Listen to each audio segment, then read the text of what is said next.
Welcome students and my dear parents. JW registration process start అయినప్పటి నుంచి కంప్లీట్గా exam complete అయిపోయి రిజల్ట్స్ వచ్చేసి కౌన్సిలింగ్ స్టార్ట్ అయ్యేంత వరకు చాలా ప్రాసెస్ అయితే ఉంటుంది. సో ఇందులో ఎప్పుడు ఏం చేయాలి, ప్రాసెస్ ఎలా ఉంటుందనేది మీకు కంప్లీట్గా ఇన్ డీటెయిల్గా డాక్యుమెంట్స్తో సహా ఎప్పుడు ఏం డౌన్లోడ్ చేసుకోవాలనేది మీకు ఇప్పుడు నేను చూపిస్తాను. వన్ బై వన్ మీరు నోట్ చేసుకుంటే చాలా యూజ్ అవుతుంది. మీరు ఎప్పుడు కన్ఫ్యూజ్ అవ్వకుండా ఏది మిస్ అవ్వకుండా ఉంటారు. వీడియో ఎండ్ వరకు చూడండి, లైక్ చేసి తప్పకుండా షేర్ చేయండి. కంప్లీట్ గైడెన్స్ కోసం ఛానల్ సబ్స్క్రైబ్ చేసుకొని బెల్ బటన్ అయితే ప్రెస్ చేయండి.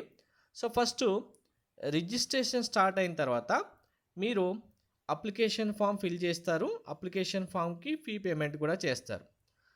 అప్లికేషన్ ఫిల్ చేయడంతో పాటు అప్లికేషన్లో ఏమైనా మిస్టేక్స్ ఉంటే మీకు ఎడిట్ ఆప్షన్ కూడా వస్తుంది. సో ఇక్కడ ఎడిట్ ఆప్షన్ వచ్చిన తర్వాత నెక్స్ట్ సెషన్ 1 ఎగ్జామ్ సంబంధించి అప్లికేషన్ ఫిల్ చేశారు. ఎడిట్ ఆప్షన్లో ఏమైనా మీ అప్లికేషన్లో మిస్టేక్స్ ఉంటే వెరిఫై చేసుకొని మీరు అప్లికేషన్స్ కరెక్షన్ చేసుకోండి కంపల్సరీగా. కాబట్టి రిజిస్ట్రేషన్ చేసుకున్న ప్రతి ఒక్కరూ మీ అప్లికేషన్ ఫామ్లో ఏమైనా మిస్టేక్స్ ఉన్నాయా అనేది వెరిఫై చేసుకోవాలి. నెక్స్ట్ సిటీ ఇంటిమేషన్ అనేది రిలీజ్ చేయడం జరుగుతుంది. సో ఇక్కడ సిటీ ఇంటిమేషన్ అంటే ఏంటి అంటే కనుక మీకు ఎగ్జామ్ రాయడానికంటే ముందు కామన్గా మనకు హాల్ టికెట్స్ వస్తాయి. కానీ ఇక్కడ హాల్ టికెట్ డైరెక్ట్గా రాదు. మనకు జేఈ సంబంధించి అడ్మిట్ కార్డ్ అని చెప్తాం. అడ్మిట్ కార్డ్ రిలీజ్ చేయడానికంటే ముందు ఎన్టీఏ వాళ్ళు అడ్వాన్స్ సిటీ ఇంటిమేషన్ అనేది రిలీజ్ చేస్తారు. ఇది ఏంటి అంటే మీకు ఎగ్జామ్ డేటు ఎప్పుడు ఉంటుంది, ఏ రోజు మీకు ఎగ్జామ్ ఉంటుంది, అలాగే మీకు ఏ సిటీలో ఎగ్జామ్ ఉంటుంది, ఈ 2 డీటెయిల్స్ వస్తాయి. ఓన్లీ ఇవి మాత్రమే వస్తాయి. మార్నింగ్ షిఫ్టా ఆఫ్టర్నూన్ షిఫ్టా ఎగ్జామ్ అనేది రాదు. అలాగే ఎగ్జామినేషన్ సిటీ వస్తుంది, కానీ ఆ సిటీలో ఏ ప్లేస్లో మీకు ఎగ్జామ్ ఉంటుంది, కాలేజీలో ఉంటుందా, ఐకాన్ డిజిటల్ సెంటర్లో ఉంటుందా అనేది అడ్రస్ ఇవ్వరు. క్లారిటీగా చూసుకోండి. ఎగ్జామ్ యొక్క డేట్ వస్తుంది, ఎగ్జామ్ యొక్క సిటీ వస్తుంది. అంటే ముందుగానే మీరు ట్రావెలింగ్ ప్లాన్ చేసుకోవడానికి వీలుగా ఇలా ఇస్తారు. ఇది ఎప్పుడు వస్తుందంటే ఫస్ట్ ఎగ్జామ్ ఎప్పుడైతే ఉంటుందో స్టార్టింగ్ ఎగ్జామ్ కంటే ఒక 10 డేస్ బిఫోర్ అయితే ఈ సిటీ ఇంటిమేషన్ రిలీజ్ చేస్తారు. మీకు ఎగ్జామ్ డేట్ ఎప్పుడు వచ్చింది, సిటీ ఏంటి అనేది మీరు చూసుకొని దీనికి తగ్గట్టుగా మీ జర్నీ ప్లాన్ చేసుకోవడానికి వీలుగా ఇస్తారు.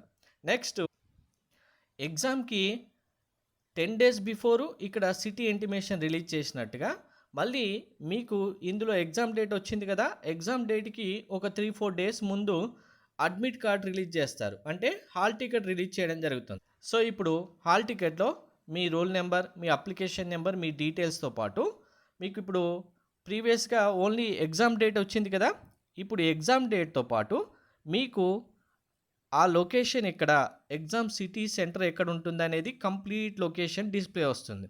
ఈ వచ్చిన లొకేషన్లో ప్రతి సెంటర్కి ఒక కోడ్ నెంబర్ ఉంటుంది. TL2203 ఉంది కదా, కొన్ని సెంటర్స్లో సెంటర్ ఒకటే ఉంటుంది, అందులోనే 2-3 ప్లేసెస్ డివైడ్ చేసి ఉంటాయి. అక్కడ 2 ప్లేసెస్కి వేరు కోడ్ నెంబర్ ఉంటుంది. సో ఇక్కడ ఈ కోడ్ నెంబర్ చూసుకొని ఆ ప్లేస్కి వెళ్ళిన తర్వాత కరెక్ట్ లొకేషన్లో ఉన్నారా లేదా చూసుకోవాలి. దాంతోపాటు ఇప్పుడు ప్రీవియస్గా ఓన్లీ ఎగ్జామ్ డేట్ వచ్చింది కదా, ఇప్పుడు ఎగ్జామ్ టైమింగ్ కూడా వస్తుంది. మీకు మార్నింగ్ షిఫ్ట్ ఎగ్జామ్ ఉందా 9 to 12, లేదు ఆఫ్టర్నూన్ షిఫ్ట్ ఎగ్జామ్ ఉందా, మీకు టైమింగ్ కూడా ఇస్తారు. అలాగే గేట్ ఎప్పుడు క్లోజ్ చేస్తారు, మీరు ఏ టైంలోపు ఎగ్జామ్ సెంటర్లో ఇన్సైడ్ ఉండాలనేది ఉంటుంది. 1 minute లేట్ వెళ్ళినా కానీ ఎగ్జామ్కి అలో చేయరు, కాబట్టి చెప్పిన టైంకి కంపల్సరీగా రీచ్ అయ్యేలాగా ఉండాలి. నెక్స్ట్ అడ్మిట్ కార్డ్లో ఇంకా మీ ఎగ్జామ్ డేట్ ఎప్పుడైతే ఉంటుందో ఎగ్జామ్ డేట్కి మీరు ఎగ్జామినేషన్ హాల్కి వెళ్తారు. ఇక్కడ ఎగ్జామ్స్ అనేవి మనకు 5 డేస్లో కండక్ట్ చేయొచ్చు, లేదా 6 డేస్లో కూడా కండక్ట్ చేయొచ్చు. Number of students count base చేసుకొని ఎన్టీఏ డిసైడ్ చేస్తుంది.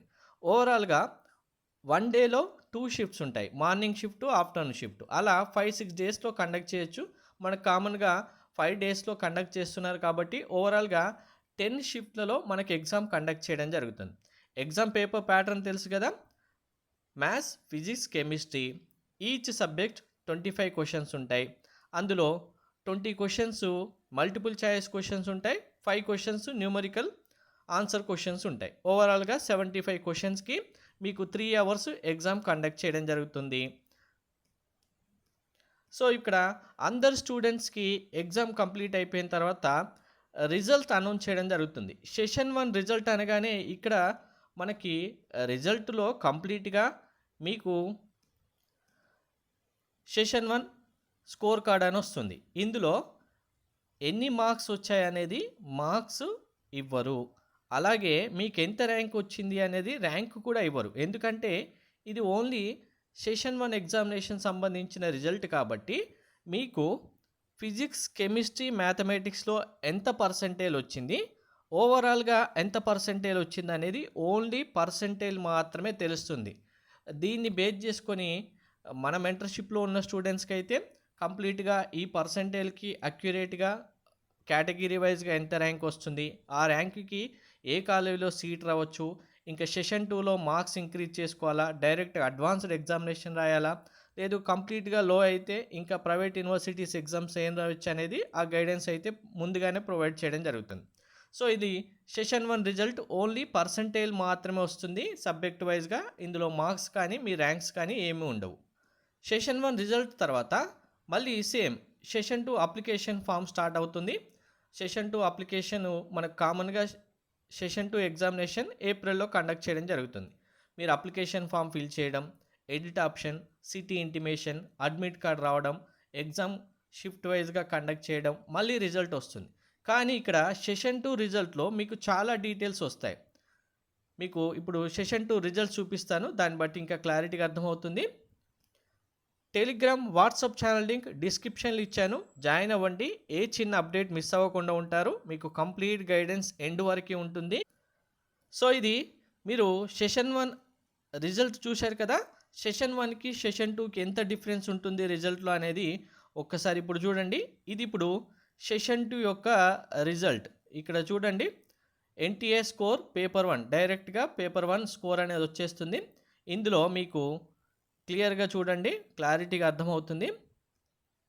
సెషన్ 1లో మీకు వచ్చిన పర్సెంటేజ్ ఎంత వచ్చింది ఉంటుంది. సెషన్ 2లో మీకు ఎంత పర్సెంటేజ్ వచ్చింది సబ్జెక్ట్ వైజ్గా ఓవరాల్ పర్సెంటేజ్ ఉంటుంది. ఇక్కడ చూడండి, సెషన్ 1లో 99.75 వచ్చింది. సెషన్ 2లో ఓవరాల్గా 99.31 వచ్చింది. సో మరి ఎన్టీఏ ఏ పర్సెంటేజ్ తీసుకుంటుందంటే ఈ సెషన్ 1, సెషన్ 2లో బెస్ట్ ఆఫ్ 1% ఏదైతే ఉంటుందో ఆ పర్సెంటేజ్ ఉన్న సెషన్ని ఫైనల్ రిజల్ట్కి తీసుకుంటుంది. ఫైనల్గా ఆ పర్సెంటేజ్ బేస్ చేసుకొని ర్యాంక్స్ ఇస్తాయి. ఇక్కడ ఈ స్టూడెంట్కి సెషన్ 1లో 99.75 ఉంది, సెషన్ 2లో 99.3 ఉంది. ఇప్పుడు బెస్ట్ ఏంటి? 99.75. సో ఇప్పుడు సెషన్ 1 యొక్క పర్సెంటేజే ఫైనల్ పర్సెంటేజ్ అవుతుంది. దీన్ని బేస్ చేసుకునే ర్యాంక్ ఇస్తారు. ఇక్కడ చాలామందికి ఒక డౌట్ వస్తుంది. ఇప్పుడు ఇక్కడ ఈ సబ్జెక్ట్ చూడండి, 99.68 ఉంది. సో ఇక్కడ ఇది కాదు, ఇది చూస్తే మీకు క్లారిటీగా అర్థమవుతుంది. కెమిస్ట్రీలో ఈ స్టూడెంట్కి చూడండి, సెషన్ 1లో 99.79 ఉంది, 98.79. అదే సెషన్ 2లో 99.81 ఉంది. మరి ఇక్కడ సబ్జెక్ట్ వైజ్గా చూసుకున్నప్పుడు బెస్ట్ ఆఫ్ 1 అంటే మరి సెషన్ 2లోనే మంచి పర్సెంటేజ్ ఉంది కదా, ఇదే తీసుకోవాలంటే నో. ఇండివిజువల్గా సబ్జెక్ట్ వైజ్గా బెస్ట్ ఆఫ్ 1 తీసుకోవడం ఉండదు.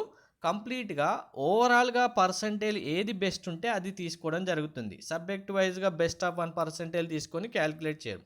సో ఓవరాల్గా ఈ స్టూడెంట్కి సెషన్ 1లో ఉంది కాబట్టి సెషన్ 1 99.75. ఈ స్టూడెంట్ మన మెంటర్షిప్లోనే ఉన్న అందరు స్టూడెంట్స్ యొక్క కార్డ్స్ మీకు చూపిస్తున్నాను. సిఆర్ఎల్ ర్యాంకు 3895 వచ్చింది. సో ఇక్కడ సెషన్ 1లో ఓన్లీ పర్సెంటేజ్ వచ్చింది.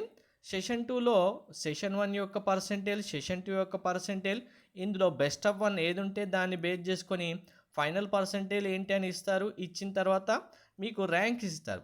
సిఆర్ఎల్ ర్యాంక్ అనేది అందరికీ కామన్గా ఉంటుంది. సిఆర్ఎల్ ర్యాంక్తో పాటు ఇంకా మీరు ఏ కేటగిరీ అయితే ఆ కేటగిరీ ర్యాంక్స్ కూడా ఇందులో డిస్ప్లే ఉంటాయి. ఈడబ్ల్యూఎస్ అయితే ఇక్కడ ఈడబ్ల్యూఎస్ ర్యాంక్ వస్తుంది, ఓబీసీ అయితే ఓబీసీ ర్యాంక్, ఎస్సీ అయితే ఎస్సీ ర్యాంక్, ఎస్టీ అయితే ఎస్టీ ర్యాంక్ ఇస్తారు.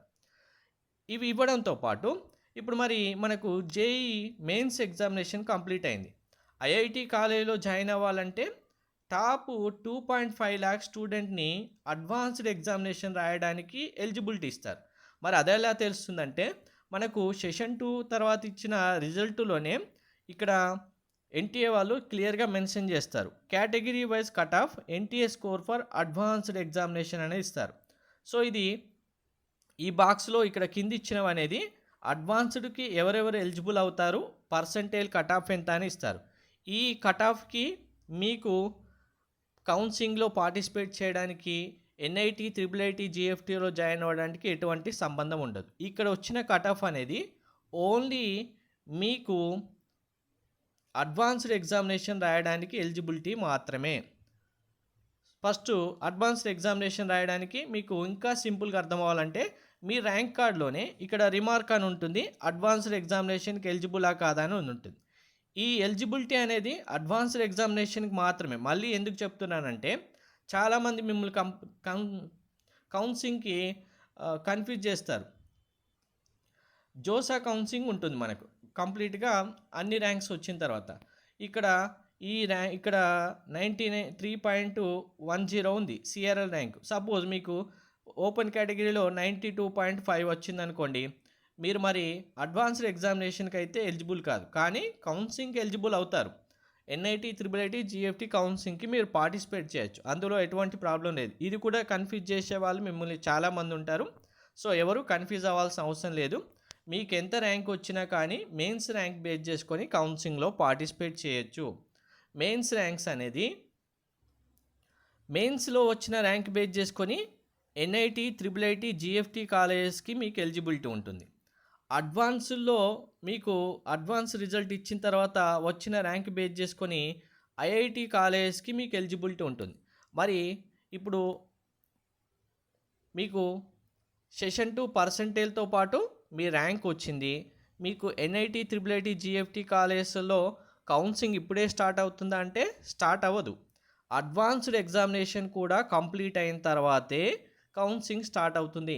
మరి అప్పటి వరకు మేము ఏం చేయొద్దా అంటే కనుక చేయాలి. చాలా ప్రాసెస్ ఉంటుంది. మీకు వచ్చిన ర్యాంక్ బేస్ చేసుకొని ఎన్ఐటీస్, ట్రిపుల్ ఐటీస్, జిఎఫ్టీస్ ఏవి బెస్ట్, ఏ బ్రాంచ్ బెస్ట్, మీరు చాయిస్ ఫిల్లింగ్ ఎలా చేయాలి, చాయిస్ ఫిల్లింగ్ ఆర్డర్ ఎలా రెడీ చేసుకోవాలనేది కంప్లీట్గా ప్రతి ఒక్కటి పిన్ పాయింట్ లెవెల్లో మీరు తెలుసుకోవాలి. మన మెంటర్షిప్లో ఉన్న స్టూడెంట్స్కి, పేరెంట్స్కి 1 మంత్ ముందుగానే ఈ ప్రాసెస్ అంతా కంప్లీట్ చేయడం జరుగుతుంది. ముందుగా మెంటర్షిప్లో జాయిన్ అయ్యే వాళ్ళకి కాబట్టి వాళ్ళకి ఏ ప్రాబ్లం లేకుండా కౌన్సిలింగ్ స్టార్ట్ అయిన వెంటనే కాలేజెస్ ఏమి ఇవ్వాలి, బ్రాంచ్ ఏది ఇవ్వాలి, ఏ బ్రాంచ్ ఎవరికి సూటబుల్ అవుతుంది, ఎవరు ఏ బ్రాంచెస్ తీసుకోవాలి, 4 ఇయర్స్ కోర్స్ తీసుకోవాలా, 5 ఇయర్స్ కోర్స్ తీసుకోవాలా, ఎన్ఐటి జాయిన్ అవ్వాలా, ట్రిపుల్ ఐటి జాయిన్ అవ్వాలా, ఏ క్రైటీరియా బేస్ చేసుకొని జాయిన్ అవ్వచ్చు అనేది కంప్లీట్గా మన మెంటర్షిప్లో ముందుగానే చెప్తాం కాబట్టి స్టూడెంట్స్ అందరికీ, పేరెంట్స్ అందరికీ క్లారిటీ వచ్చేస్తుంది. సో ఇప్పుడు మరి అడ్వాన్స్డ్ రిజల్ట్ వస్తుంది కదా, మరి అడ్వాన్స్డ్ రిజల్ట్ ఎలా ఉంటుందంటే కనుక ఇక్కడ చూడండి, స్టూడెంట్ ఇప్పుడు అడ్వాన్స్లో వచ్చిన మార్క్స్ బేస్ చేసుకొని మళ్ళీ అడ్వాన్స్ ర్యాంక్ ఇస్తారు. 1171 ర్యాంక్ వచ్చింది. సో ఇప్పుడు అడ్వాన్స్ ర్యాంకు ఐఐటి కాలేజీలో జాయిన్ అవ్వడానికి మీకు యూజ్ అవుతుంది. అదే మెయిన్స్ ర్యాంక్ ఇప్పుడు స్టూడెంట్కి ఇప్పుడు 3000 చేంజ్ ఉంది కదా, ఈ 3000 చేంజ్తోని NIT, triple IT, GFT join అవ్వడానికి ఉంటుంది. ఆల్రెడీ అడ్వాన్స్లో మంచి ర్యాంక్ ఉంది కాబట్టి కన్ఫర్మ్గా ఐఐటి కాలేజ్కే వెళ్తారు. సో ఇక్కడ మీరు టాప్ 2.5 లాక్ స్టూడెంట్స్ ఎలిజిబిలిటీ ఇచ్చిన తర్వాత అడ్వాన్స్ రిజిస్ట్రేషన్ చేసుకొని అడ్వాన్స్డ్ ఎగ్జామినేషన్ రాసిన తర్వాత రిజల్ట్ వస్తుంది కదా. ఓవరాల్గా అడ్వాన్స్డ్ ఎగ్జామినేషన్ రిజల్ట్ వచ్చిన తర్వాత అప్పుడు జోసా కౌన్సిలింగ్ స్టార్ట్ అవుతుంది.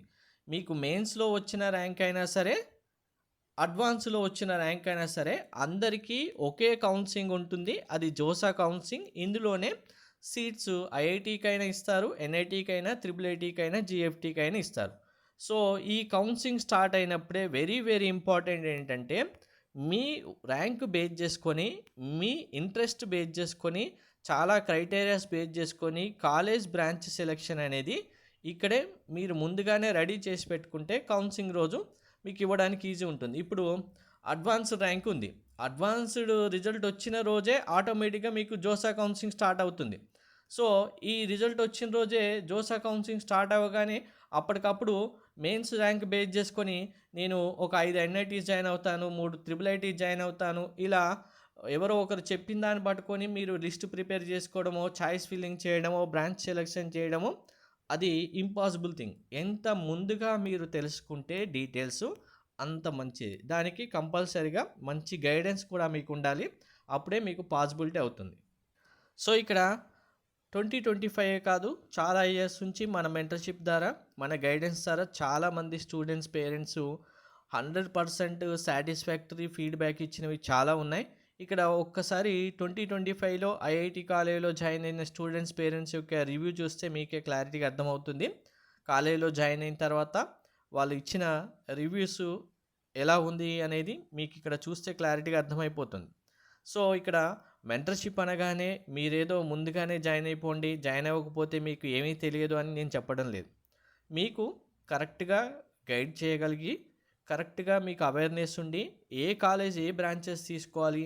ఇప్పుడు 32 ఎన్ఐటీస్ ఉన్నాయి. అందరికీ అన్ని ఎన్ఐటీస్ సూట్ అవ్వవు. 23 ట్రిపుల్ ఐటీస్ ఉన్నాయి. అందులో ఏది సూట్ అవుతుందనేది ముందుగా చూసుకోవాలి. ఇక్కడ ఎలా సూటబుల్ అవుతుందనేది మీకు 4 ఇయర్స్ తర్వాత మీ కెరియర్ ప్లాన్ ఏం చేసుకుంటారనేది కూడా చాలా ఇంపార్టెంట్.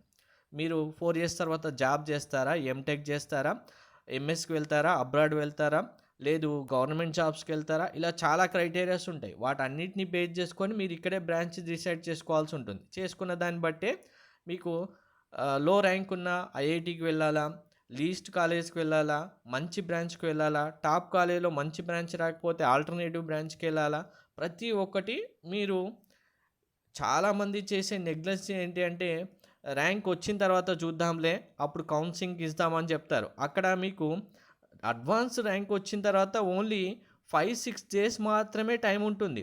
అక్కడ చాయిస్ ఫిల్లింగ్ చేసేసి కంప్లీట్ చేసేయాలి. ఇంకా ఇక్కడ ఈ 5-6 డేస్లో ఏమీ చూడకుండా, ఏమీ తెలుసుకోకుండా ఆ రోజే నేను చాయిస్ ఫిల్లింగ్ చేస్తాను, నా ర్యాంక్కి ఒక 10 కాలేజీ సెలెక్ట్ చేసుకుంటానంటే కుదరదు. ఇక్కడ ఐఐటీస్ ఉన్నాయి, ఎన్ఐటీస్ ఉన్నాయి, ట్రిపుల్ ఐటీస్ ఉన్నాయి, జిఎఫ్టీస్ ఉన్నాయి. అన్నిట్లో ఏది బెస్ట్, ఏ బ్రాంచ్ బెస్ట్, ఏది ఆల్టర్నేటివ్ బ్రాంచ్, ఇవన్నీ కంప్లీట్గా అవగాహన ఉంటేనే మీరు ఇది చేయగలుగుతారు. సో మాకు తెలుసు అన్న వాళ్ళు ప్రాబ్లం లేదు, చేసుకోండి. లేదు తెలియదు అన్నవాళ్ళు ముందుగా మీకు ఇక్కడ మెంటర్షిప్ సంబంధించి డీటెయిల్స్ కూడా ఉన్నాయి.